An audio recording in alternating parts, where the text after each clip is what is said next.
So have you ever been in a car and hear a song coming through your speakers and instantly remember all the words?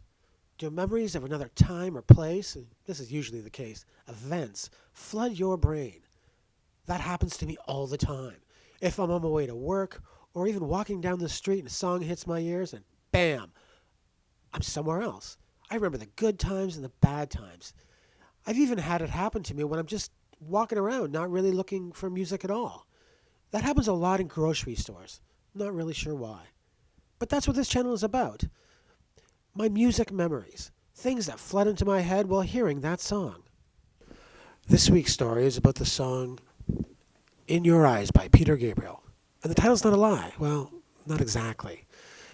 If you really listen, the title is the truth. Burger King really did make my wife cry. This song was a big hit to me. I mean, it had to be.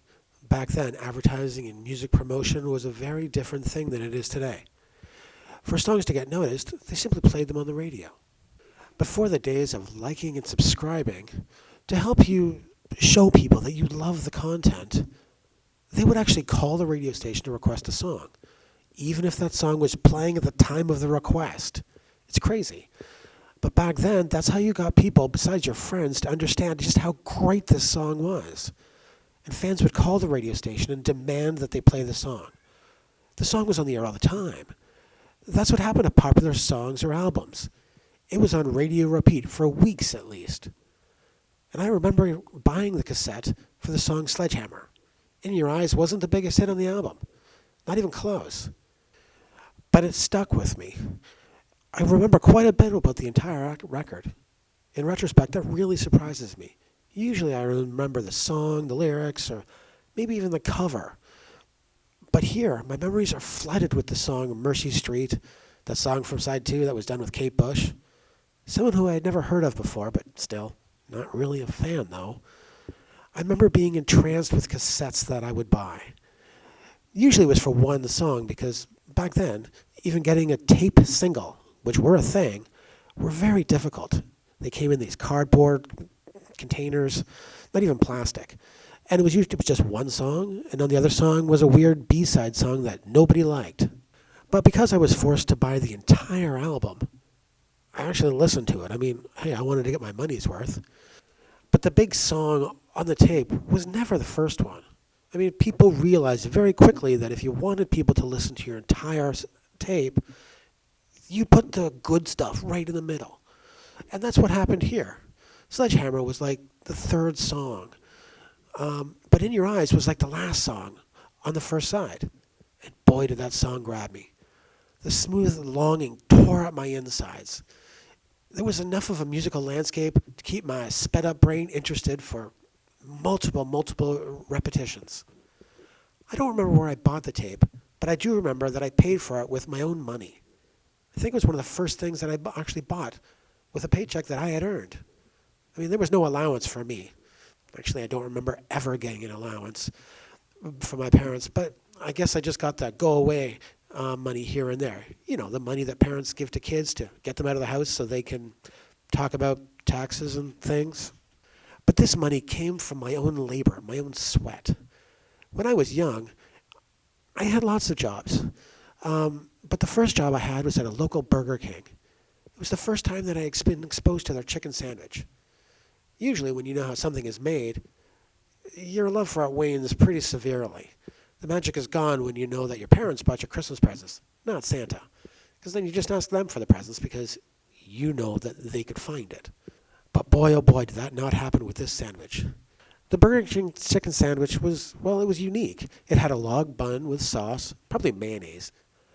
But I didn't know then, I still really have no idea what it was. And a piece of fried chicken on it. But there was something that captured my taste buds and, well, never let go. I mean, when I was young, my dad ran a local McDonald's. And I remember going down to the store when they were closed and puttering around in the Happy Meal toys while my dad did, well, manager things. And I had their chicken sandwich. The plain round bun with the round piece of chicken. No real lasting appeal. I mean, it looked like just like a burger with, chicken in it. I mean, not unique. But even today, when I enter McDonald's today, I still don't care about the chicken sandwich. We recently took a trip from Ottawa to my home, and along the way, There was a Burger King on the road. I stopped and immediately bought 3 chicken sandwiches. One to eat as fast as humanly possible, and the others to slowly savor as we continued our travels. I hadn't even thought or even eaten one of these specific sandwiches in years, but the happy memories flooded back as my taste buds got their fix. I did not have a Burger King locally, and hadn't for many years, but occasionally I would beg people to drive all the way to the lone restaurant where I could enjoy the chickeny goodness. Well, nobody took my offer, though, and then, by some miracle, we got one. One came to my town.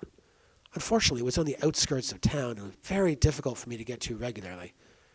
But I was still there, opening week, enjoying the tasty lunch.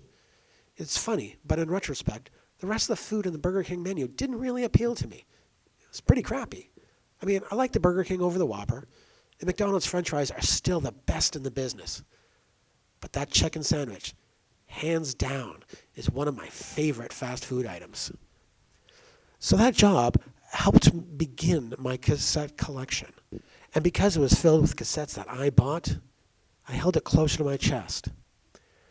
Because of the ownership of the tape, I was consistently forced myself to listen to the entire tape, both A and B sides. A euphoric feeling washed over me as I listened to the songs Red Rain, Sledgehammer, and of course, In Your Eyes. The determination that I had paid for the entire cassette, and well, god damn it, I was going to hear the entire thing, the second side as well. There was nothing good on the second side that I remember, but screw it, I was going to listen to it. My eyes often got heavy during that time, but the first side was so much better. In the last decade, the song has hit me in many other ways too. When I hear this now, a smile rushes to my face as I'm reminded of my wife Lynn. The song seems to speak to my longing, contentment, and safety of being in her eyes, that she sees something in me that I don't possibly see. It's become one of those songs that make me feel physically warm when I hear it. It reminds me of her smile, a smile that always lights up my heart and keeps me in a positive state of mind. A real feat for this pessimist. There aren't too many songs that can force a happy emotion on me, but this is one of the best. Probably not because it's not tied to a specific event, but to a feeling. It's almost a soul connection with my wife. I remember sending her this song as soon as we started dating. She knew the song, of course. It was very popular here, and she's a big fan of 80s music. But when I sent it to her, I simply said that it reminded me of her. And that will be forever true. I remember seeing tears in the corner of her eyes a few days later while she was playing the song. I was confused and scared. Did I give her a horrid song from her past? A school dance song that brings back the sting of life? Oh God, did I unintentionally remind her of a good time she experienced with an ex that wasn't me? All of those awful thoughts sped through my mind. Fearing the worst, I slowly asked, what was wrong? Did the song upset you? I'm so sorry. And I frantically started to ramble off apologies and started to sweat and internally panic. Fuck, what have I done? Through the gentle tears, she put her finger to my lips and said, no, you dummy, I love it. It makes me happy that you love me. I quickly hugged her, and I held on to her what felt like a long time. But it was probably just till the end of the song. A goofy smile shone across my face the entire time. And that goofy smile, sometimes, if you watch me listening to it, will still make an appearance across my face. I hope you enjoyed the story that fell out of my head. And if a song has brought fond memories to you of a loved one, please let me know in the comments below. Thanks for listening, and I'll see you in the next video.